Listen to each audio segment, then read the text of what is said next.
तो किछि दिन है हस्बैंड कहले कि किछि पिठा बनाओ तो कौन पिठा बनेबी बोली भाबुची हेले मन पड़गला मोर फेवरेट होची आरिसा पिठा जहाँकि आमर कथार अच्छी आहा कि मिठा आरिसा पिठा।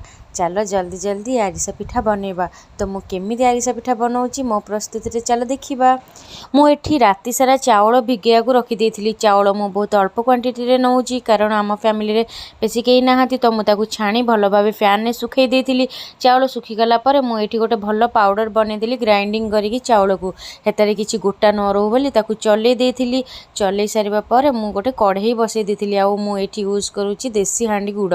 तो गुड़ एठी पकै देली। आरिसा पिठार मुख्य कार्य होउची पाग। पाग परफेक्ट हेले पिठा बहुत ही परफेक्ट हबो। तो एठी गुड़ फुटी गला परे मु पाग चेक कली किंतु पाग टोटाली हाथ को आसु न थाए लागु न थाए सेता जोगु पाग हेइनी। तो एतरे बहुत किछि ऐड करंती किंतु मु एठी केवल पान मधुरी ही ऐड करूची। तो एथर देखन संग माने गुड़टा पूरा हाथ को गोटालिया लागिला। तापरे मु एटे संगे संगे चाउल चूना पकै देली काहेकि ना पाग हेइ जाइची। आपण चाउल चूना पकेवा संगे संगे पिठा पातिया भी चलाउथिबे नहले एतरे लम्स हो जिवो।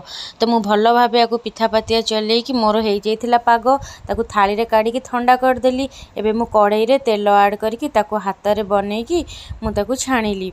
तो एठी हे गला मोर आरिसा पिठा रेडी। तो हस्बैंड आज खाई मो पर बहुत खुशी हो जिवे कारण से मते आज बुलेबा को जा नेबे।